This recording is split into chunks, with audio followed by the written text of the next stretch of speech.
actually, that little scene where you're dancing, you're a good dancer. I used to be a pop locker when I was in elementary school. Were you? Yeah. It was supposed to be just another paparazzi shot, a blurry image of Leonardo DiCaprio stepping off a private yacht in the south of France. No red carpet, no models by his side, no tailored tuxedo or signature smirk. Just Leo disheveled, unshaven, wearing cargo shorts and headphones, walking alone with his head down. Within hours, the image exploded online. Headlines followed. What happened to Leonardo DiCaprio? The king of Hollywood looks unrecognizable. Is Leo okay? To most people, he had it all. An Oscar, a string of blockbuster hits, a lifestyle most could only dream of. But to those who looked closer, the photo wasn't just unflattering, it was unsettling. The man once known for commanding the screen now looked like he wanted nothing more than to vanish from it. And that wasn't the only clue. For over a year, DiCaprio had been quietly pulling back, turning down major roles, avoiding interviews, retreating from public life. Friends say he became impossible to reach. Directors say he lost interest. So what really happened to Leonardo DiCaprio? Was this a man exhausted by fame? Or was something deeper unraveling behind the scenes? Because what the world didn't know was that behind that one photo, behind the beard, the hoodie, the silence, was the final chapter of a man who had been running from something far more dangerous than the spotlight. And the truth behind it is much darker. Long before the yachts, the Oscars, and the screaming fans, Leonardo Wilhelm DiCaprio was just a boy growing up in the rough streets of East Hollywood. Born on the 11th of November, 1974, he came into the world already marked by chaos. His parents, George and Ermeline, divorced when he was just a year old. But this wasn't your average split. George, a struggling comic book distributor and underground artist, moved into the house next door to keep close to his son. Ermeline, a German-born legal secretary, worked long hours to keep food on the table. Leo bounced between homes, raised not in a quiet suburb, but in a neighborhood filled with crime, drugs, and broken dreams. At school, he was bullied. At home, the television became his escape. "I would mimic everything I saw," he once said. "I wasn't trying to act, I was trying to survive." But survival wasn't easy. His neighborhood was plagued with prostitution and gang violence. DiCaprio later admitted, "It was a tough neighborhood. There were shootings. It was like a mini war zone. Most kids around him fell into the cycle. He almost did too." His only out? Acting. Ermeline believed in him, and she fought for his dreams harder than he did. She drove him to hundreds of auditions, sitting in waiting rooms for hours, watching other parents scoff at the skinny kid with the funny name. But rejection followed him everywhere. Casting directors said he was too disruptive, too intense, too raw. One even told his agent to drop him entirely. Still, Leo kept going. At just 14, he landed a small part in a Matchbox car commercial. It wasn't much, but it was something. It gave him a glimpse of a world where he didn't have to be the poor kid from the broken home. He could be anyone. He could disappear into someone else. That same year, he auditioned for over 100 roles and lost almost all of them. But he wasn't chasing fame, he was chasing escape. By the time he was 16, he was already carrying adult weight. He'd seen drug deals go wrong, friends arrested, families destroyed. He once confessed that acting was the only thing that kept me from going off the rails. Underneath the rising talent was a child scarred by instability, a boy who never felt safe, never felt enough, never believed he truly belonged in the world he was trying to break into. And yet, something in him refused to give up. He studied actors like De Niro and Brando obsessively. He practiced lines alone in his room, sometimes until he cried from frustration. Not because he wanted to be great, because he needed to be. That fire, that wound, would soon catapult him into the center of the world stage. But the same pain that pushed him there was also what he never learned to escape. The breakthrough didn't come with a bang, it came with a whisper. A supporting role in Growing Pains, a family sitcom, gave Leonardo DiCaprio his first taste of national attention. He was only 17. But even then, he wasn't interested in being just another teen heartthrob. He turned down scripts other young actors would kill for. He wasn't chasing money or fame, he was chasing meaning. When his agents begged him to go for the safe roles, he said no and took a gamble. That gamble was This Boy's Life, 1993. Opposite Robert De Niro, DiCaprio, still just a teenager, held his own next to a cinematic legend. It was raw, vulnerable, and unlike anything audiences expected. Hollywood took notice. A year later, What's Eating Gilbert Grape earned him his first Academy Award nomination at age 19. He played Arnie, a boy with a developmental disability, with a haunting precision. Critics were stunned. Directors started to whisper his name behind closed doors. And then came Romeo plus Juliet, 1996. Baz Luhrmann turned Shakespeare into pop culture poetry, and DiCaprio became a global obsession. Girls screamed, studios called, magazines printed his face like gospel. But nothing could have prepared him or the world for what would come next. Titanic, 1997.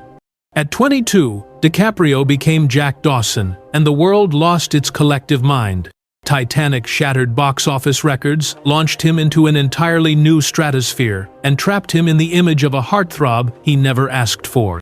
People saw the perfect face, the tousled hair, the charming smile, but they didn't see the young man drowning under the weight of global worship. He hated it. "I felt like a product," he later admitted. "I couldn't walk down the street, I couldn't breathe." So he ran. While everyone expected him to cash in on romantic leads, Leo did the opposite. He vanished from the mainstream and re-emerged in The Beach, Gangs of New York, and Catch Me If You Can, complex characters, morally gray, deeply flawed. He partnered with Martin Scorsese and started crafting a new version of himself, less Hollywood prince, more tortured anti-hero. He pushed his body and mind to the brink in The Aviator, Blood Diamond, and The Departed. Each performance was layered, meticulous, obsessive. He wasn't just acting, he was exercising something. By 2010, with Inception, DiCaprio had become not just an actor, but an architect of psychological labyrinths. He brought intensity few could match. He could break down crying in one scene and unleash cold vengeance in the next. But with every role, there was something underneath a storm building, a restlessness he couldn't shake. Even as he reached the heights most actors only dream of, there were rumors that he didn't sleep, that he drank too much, that he grew paranoid, that he isolated himself. And still, no Oscar. Despite more than a decade of acclaimed work, he remained the industry's most glaring snub. The boy wonder who had it all, except the one thing that would validate him. Then, in 2015, came The Revenant. He nearly froze to death, ate raw bison liver, slept in animal carcasses. When he finally won the Oscar, he didn't smile, he didn't cry. He delivered a speech about climate change, then walked off stage like a man who had just finished a war, not won a prize. That night, people said Leonardo DiCaprio had finally arrived. But in truth, he had already started to disappear. At first, it looked like freedom. After winning his long-awaited Oscar, Leonardo DiCaprio finally had the power to do whatever he wanted and nothing left to prove. No more studio pressure. No more award season politics. He could vanish, and he did. What followed was silence. No new films, no interviews, no appearances on talk shows. Paparazzi photos showed him wandering cities in hoodies, growing a beard so thick it made him almost unrecognizable. Insiders whispered he had become impossible to reach. Even longtime collaborators couldn't get a call back. He rejected projects that once would have defined his career. "He disappeared," said one executive, not from the industry but from himself. Behind closed doors, the image of the charismatic playboy began to crack. For years, tabloids mocked his revolving door of model girlfriends, but few asked why the relationships never lasted. One source close to him revealed, "Leo doesn't trust easily. He talks a lot, but never really lets anyone in." He once described fame as a prison, and now, with no roles to hide behind, he was locked inside it with only himself. There were whispers of late-night drinking, of him staying holed up for weeks in luxury suites, blinds drawn, phone off. Friends who tried to help were pushed away. He was constantly traveling, not for work, but to escape. From France to Belize to private islands in the Pacific, it seemed he was running from something he couldn't name. And then came the moment that truly broke the illusion. A single photograph, taken without permission, published without consent. It showed him, alone, eyes vacant, body slouched, as if carrying a weight no one could see. He wasn't acting, he wasn't performing, he wasn't Leonardo DiCaprio, Oscar winner. He was just Leo. And the internet devoured it. The memes were cruel, the headlines invasive, but the image struck something deeper. This wasn't just aging or fatigue, it was emotional collapse. And yet, no one in Hollywood said a word, no official statement, no representative comment, just silence. Some said he was burned out, others whispered darker things, that he was depressed, that the years of pressure, isolation, and identity confusion had finally caught up to him. The truth? Leonardo DiCaprio had spent his life playing other people. Now he didn't know who he was when the cameras stopped rolling. His legacy, his image, his very self, all blurred together in a life where he was seen by millions, but known by no one. He had survived the fame, he had won the awards, but somewhere along the way, he lost himself. He didn't die, he didn't overdose, he didn't crash his car or spiral into a headline-grabbing meltdown.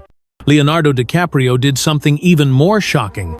He vanished quietly, deliberately, and completely. For over 2 years, he accepted no roles, declined every interview, avoided every award show, even when his films were nominated. When Killers of the Flower Moon hit theaters, he skipped most of the press tour. His name was on the poster, but his presence had vanished from the spotlight. Friends said he was taking a break, but breaks have endings. His didn't. One insider revealed that he had moved to a private compound in the Caribbean. No staff, no Wi-Fi, just the ocean and unread books. When asked why, he allegedly said, "I've spent 30 years pretending to be everyone else. I just want to know what it's like to be no one." That same year, he shut down his production company's office. He sold off several properties in Los Angeles. He changed numbers, and slowly, even his inner circle shrank to silence. No goodbye. No final role, no curtain call. And the world noticed but barely.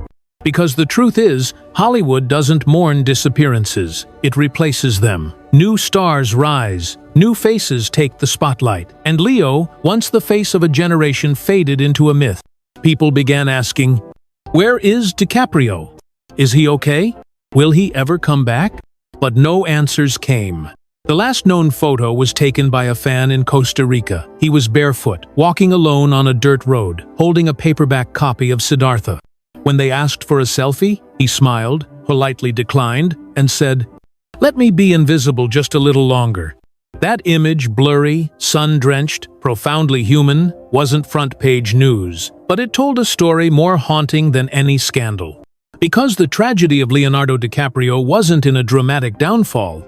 It was in the slow, silent erasure of a man the world thought they knew, but never really did. Ask anyone who grew up in the 92nd or early 2002, and they'll tell you Leonardo DiCaprio wasn't just a movie star. He was the movie star. A face etched into pop culture, a name spoken with reverence.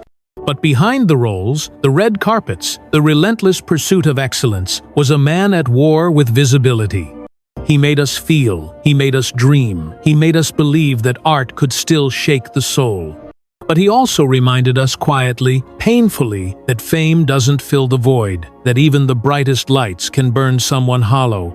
His co-stars describe him as intense, obsessive, brilliant, and distant. Directors called him fearless, but fragile. His friends, the few who remained, say he wanted peace more than applause. And maybe he found it. Not in the roar of an audience, not in the weight of a golden statue, but in solitude, in becoming no one. Maybe we'll never see him again. Maybe one day he'll reappear, older, quieter, wiser. Or maybe he's gone for good.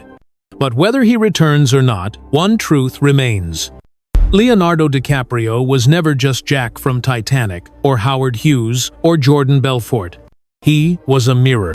And in his silence, he's still showing us something most of us are too afraid to face. That sometimes, disappearing is the bravest thing a person can do.